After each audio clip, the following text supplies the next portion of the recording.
Shalom, bertemu kembali adik-adik mahasiswa. Apa kabarnya semuanya? Semoga tetap dalam keadaan sehat walafiat. Harapan Ibu bahwa mahasiswa tetap semangat dimanapun adik-adik mahasiswa berada. Karena yang penting itu semangat dalam belajar. Nah, hari ini saya akan berikan satu materi lagi. Kita kembali lagi materi kita di manajemen sumber daya manusia. Pertemuan berikutnya adalah pertemuan yang ketiga. Nah, di dalam pertemuan ini, saya mohon mahasiswa betul-betul melihat dengan baik materi yang ada, mempelajarinya dengan sungguh, sehingga nantinya ketika kita bertemu kembali di pertemuan berikutnya, materi kita ini akan terus nyambung. Nah, baik adik-adik mahasiswa, saya akan menayangkan materi kita berikutnya.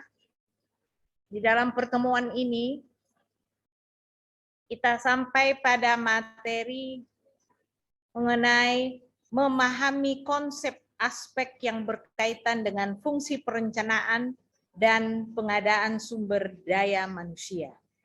Kita tahu bahwa dalam sumber daya manusia ini sangat penting perencanaan, ya, perencanaan yang utama. Dalam segala hal, para karyawan, pegawai, organisasi, apapun itu, di suatu instansi selalu ada perencanaan. Karena tanpa perencanaan, bagaimana kita mengatur, ya, keadaan rumah tangga dalam suatu perusahaan. Nah, konsepnya selalu ada, konsep aspek yang berkaitan dengan fungsi perencanaan di sini. Tetapi sebelumnya harus dimengerti dulu apa pentingnya perencanaan sumber daya manusia.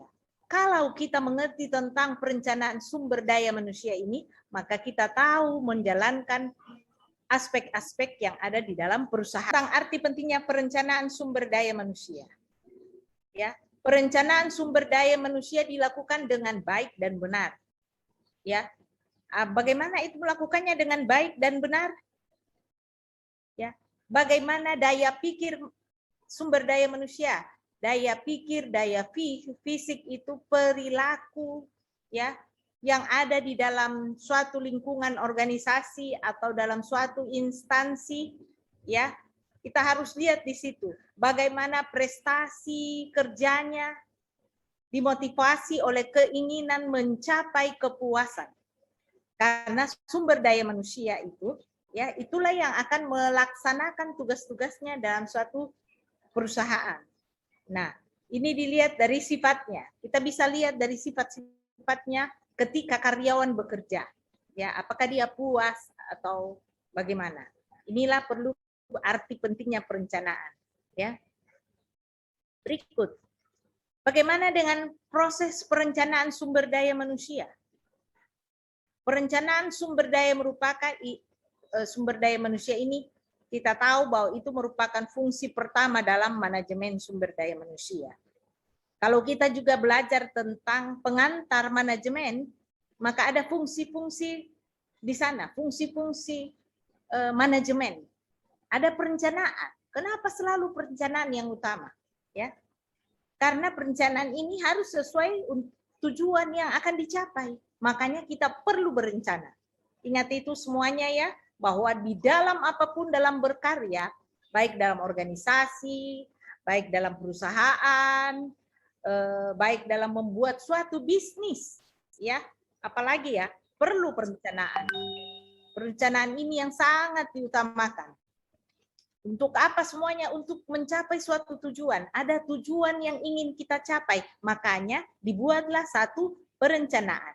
Nah, syarat-syarat perencanaan sumber daya manusia harus mengetahui secara jelas masalah yang akan direncanakan. Ingat, harus mengetahui secara jelas masalah yang akan direncanakan.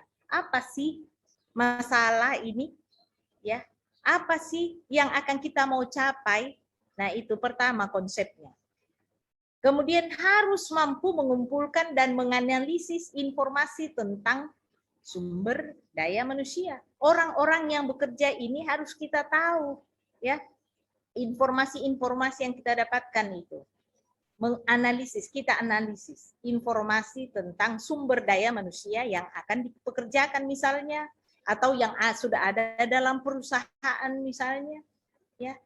Ini semua syarat-syarat perencanaan sumber daya manusia, sebab nantinya perusahaan itu membutuhkan sumber daya manusia yang penuh dengan kreativitas, ya, inovasi misalnya, ya. Karena itulah yang dibutuhkan oleh perusahaan. Ataukah nanti ketika membuat suatu bisnis, tentunya orang yang bekerja sama dengan kita adalah orang-orang yang punya daya kreativitas, inovasi, dan sebagainya. Ya, untuk apa? Menjalankan bisnis yang ada. Ya. Nah, tentu ada tujuan yang di sana itu. Kemudian harus mempunyai pengetahuan yang luas tentang job analisis organisasi. Ya. Dan situasi persediaan SDM. Apa itu yang dimaksud?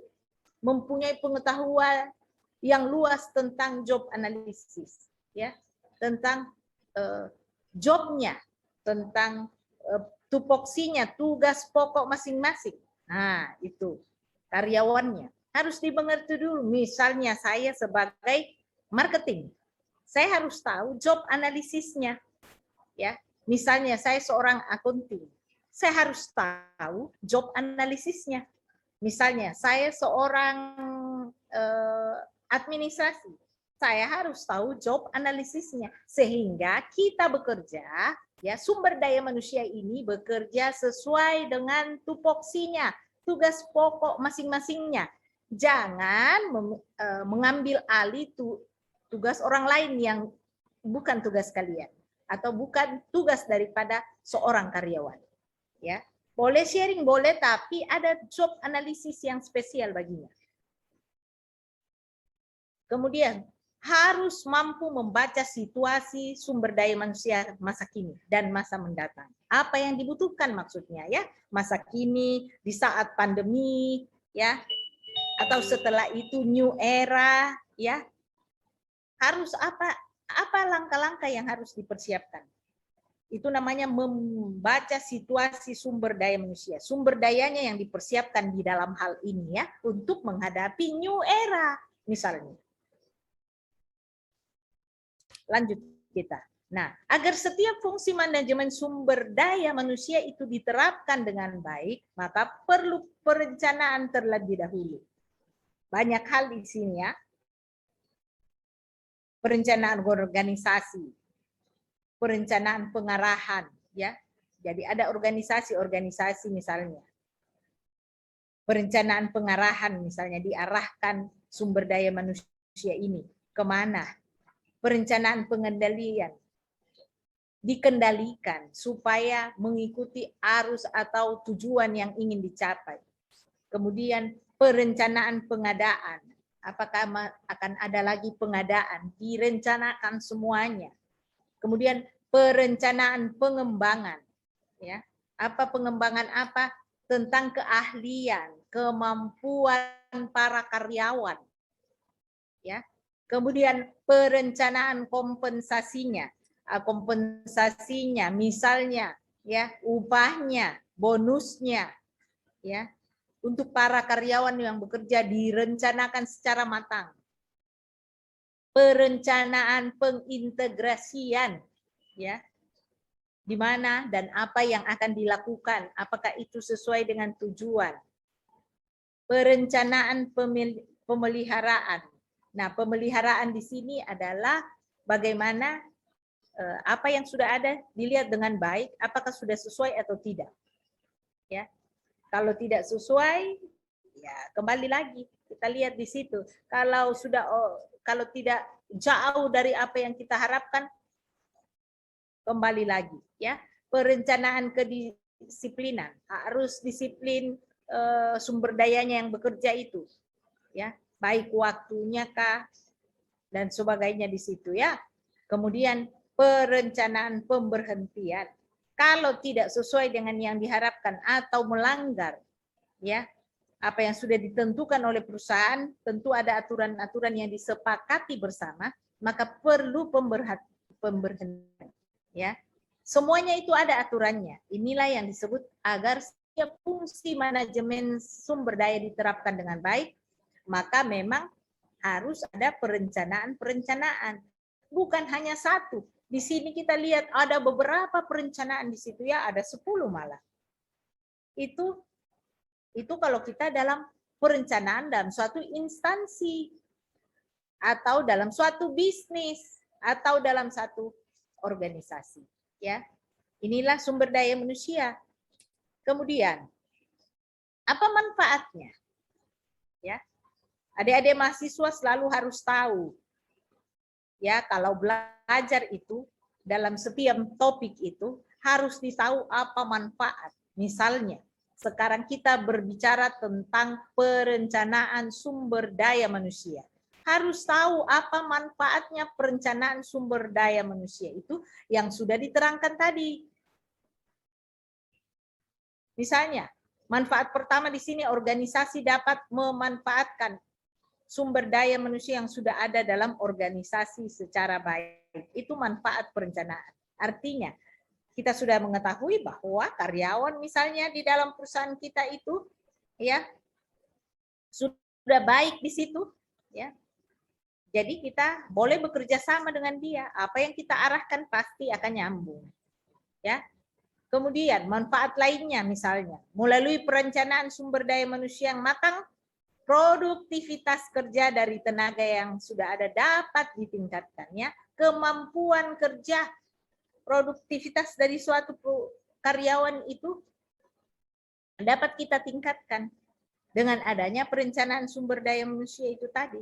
Kan sudah direncanakan matang-matang, ya, sumber daya yang mau bekerja, ya, yang produktivitas kerja itu yang perlu. Kemudian manfaat berikutnya adalah perencanaan sumber daya manusia berkaitan dengan penentuan kebutuhan akan tenaga kerja di masa datang, ya. Jadi ada kebutuhan tenaga kerja akan datang, ya. Kita akan lihat juga dalam jumlahnya, kualifikasinya, ya, mengisi jabatan-jabatan yang kosong di situ. Itu perlu direncanakan, bukan simsalabim langsung kita penerimaan pegawai, penerimaan karyawan, ya. Tidak, tapi perlu direncanakan dengan matang, ya. Berapa jumlah yang harus kita dapatkan atau berapa jabatan yang kosong dalam suatu perusahaan, ya. Itu juga nantinya kalau tentang penempatan karyawan itu ada hitung-hitungannya, ya. Tidak simsalabim pengadaan langsung ada, tapi semua direncanakan, ya. Kualifikasinya kita butuh karyawan yang bonafit atau yang sesuai dengan tugas pokoknya atau sesuai yang dibutuhkan perusahaan, itu lebih tepatnya di situ, ya. Kemudian ada mahasiswa di sini juga ketika sudah tahu apa manfaat perencanaannya, salah satunya juga adalah bagaimana perencanaan penelitian, ya. Perencanaan termasuk perencanaan sumber daya manusia adalah penelitian, ya. Karena dalam perencanaan sumber daya manusia itu di dalam suatu instansi atau perusahaan, ya, ada penelitian-penelitian yang dilakukan disesuaikan dengan instansi apa di situ, ya. Pasti ada penelitiannya di situ. Entah itu misalnya apa itu, Bu? Ya, misalnya penelitian tentang kenapa semakin berkurangnya pelanggan kita, ya. Kita adakan penelitian di lapangan, di pasar. Nah, kenapa pelanggannya semakin kurang, ya? Adakah pesaing di luar sana? Itu dia. Maka kita harus melihat. Ataukah yang lain sebagainya, ya. Penelitian bagaimana produk kita ini semakin terjamin dan semakin tinggi. Kita adakan penelitian mungkin kemasan, mengenai kemasan lagi kita akan bersaing soal kemasan. Kita akan lihat di situ, maka diadakanlah penelitian di lapangan. Kira-kira seperti apa? supaya bersaing dengan benar. Ya. Kemudian rencana sumber daya merupakan dasar bagi penyusunan program kerja bagi satuan kerja, ya. Ya, tentunya selalu ada rencana sumber daya manusia untuk penyusunan ya program kerja dalam suatu perusahaan. Lanjut, apa tujuan perencanaan? Kalau tadi kita sudah tahu tentang manfaat perencanaan, sekarang adik-adik mahasiswa harus tahu apa tujuan perencanaan. Ya. Apa tujuan dari perencanaan? Kita banyak membaca referensi ya, mahasiswa saya harapkan banyak membaca. Kalau kita belajar tentang sumber daya manusia, kita belajar dulu tentang pokok materi yang diberikan, apa pokok materinya, lalu kita gali lebih dalam lagi. Ya, apa sih? Kemudian banyak membaca literatur, buku-buku ya yang sudah diberikan referensinya, karangannya siapa. Ya, sekarang kita dalam tujuan perencanaan ini. Ada dua tujuan di sini, tujuan umum dan tujuan khusus. Tujuan umum itu apa? Dalam perencanaan. Itu untuk mempertahankan dan mengembangkan esensi tujuan secara operasional konkret atau bisnis keseluruhan. Ya, untuk meraih laba kompetitif secara berkelanjutan. Ini jangka panjangnya, ini tujuan umumnya. Bagaimana kita mendapatkan keuntungan sebanyak-banyaknya yang berkelanjutan maksudnya ya. Di bidang bisnis atau organisasi atau apapun itu. Itu tujuan umum tentunya, di mana-mana ada tujuan umum kan dalam suatu perusahaan. Nah, apa tujuan khususnya? Ya, terkait dengan waktu ya, tujuan perencanaan jangka pendeknya di sini. Bagaimana memprediksi posisi atau jabatan pekerjaan yang kosong 1 tahun mendatang. Harus diisi itu dengan baik. Jumlahnya, ya, kualifikasinya, di mana dalam suatu perusahaan. Ya, itu tujuan khususnya ini perencanaan. Jadi direncanakanlah sumber daya manusia ini jangka pendeknya, berapa yang kita butuhkan dalam jangka pendek ini. Ataukah banyakkah kita butuh atau tidak untuk perencanaan sumber daya? Untuk apa? Untuk mengisi ya, mengisi kekosongan jabatan. Ya, jangan kalau sudah ada yang berada di situ menjabat, kita cari lagi, itu akan overload ya, akan banyak nanti. Itu bukan perencanaan namanya ya. Tetapi kita lihat yang mana yang kosong ini jabatan di sini ya. Ada berapa yang kita butuh sumber daya manusianya untuk kita dudukkan di dalam jabatan itu. Jangan lebih banyak orang bekerja di situ, tidak ada pekerjaan yang dilakukan. Itu kita akan lihat bahwa tidak direncanakan ini sumber daya manusia di situ ya. Jangan lebih banyak duduk-duduk. Wah, rugi perusahaan. Makanya kalau kita lihat adik-adik mahasiswa masuk dalam suatu perusahaan, masuk dalam satu instansi, lebih banyak pegawainya, karyawannya, dan lalu tidak bekerja, kita akan bertanya bagaimana perencanaan sumber daya manusia ya di kantor itu. Itu ya pertanyaan yang pertama. Adik-adik kalau magang 1, 2, nanti lihat itu. Kalau sudah berbicara tentang perencanaan sumber daya manusia, adik-adik harus lihat bagaimana sih tugas-tugas para karyawan di sini, ya. Apakah sesuai dengan perencanaan atau ada tempat yang kosong yang justru kita yang kerjakan semuanya? Kita akan bisa menilai bagaimana perencanaan sumber daya di perusahaan itu ya. Jadi harus tanggap. Nah, tujuan berikutnya adalah tujuan jangka menengah, ya. Yaitu menetapkan prediksi permintaannya, demand sumber daya manusia selama 2-3 tahun atau maksimal 5 tahun kita lihat di situ. Itu menengah ya, agar perusahaan memiliki kemampuan mempertahankan ekstensinya. Itu semua gunanya ya, kemampuan tentunya untuk mencapai laba secara berkelanjutan. Karena kalau kurang, ingat adik-adik mahasiswa, kalau kurang sumber daya yang bekerja di situ, bagaimana akan mencapai perencanaan laba? Ya, karena kurang tenaganya, kurang sumber daya manusianya. Sehingga itu nanti kita tidak bisa mengklaim bahwa kita akan meraih laba sebanyak-banyaknya karena yang bekerja di situ juga kurang. Itu jangka menengah itu. Jadi ada beberapa di situ ya. Ingat, ada tujuan perencanaan, tujuannya secara umum ya, dan ada tujuan khusus. Tujuan khusus itu ada 2. Ya, untuk jangka pendek dan jangka menengah. Kalau tadi tujuan umum itu untuk jangka panjangnya. Nah, berikutnya yang terakhir adalah menentukan kebutuhan sumber daya manusia. Ini dia, ya. Analisis kebutuhan suatu proses, masalah yang terjadi ini tantangan ke depannya.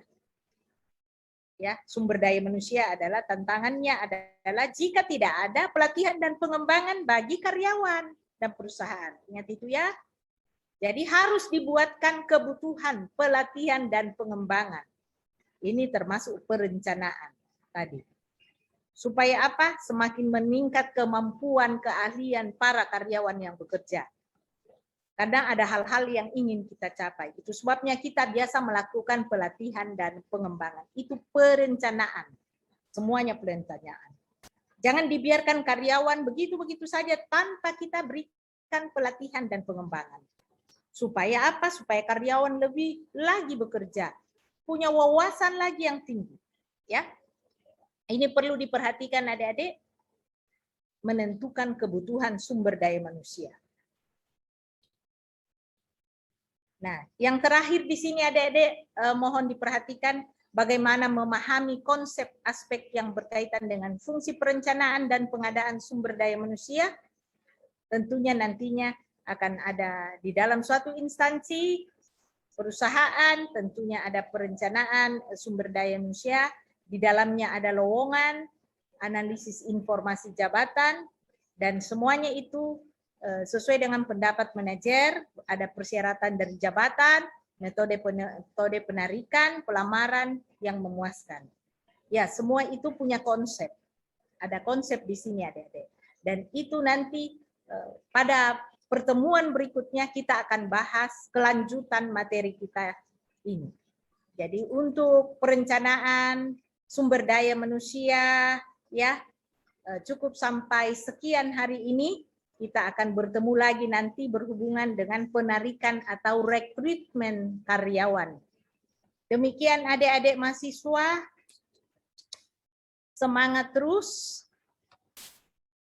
Saya harap kita banyak membaca dan terus belajar. Tetap semangat, Tuhan memberkati. Terima kasih.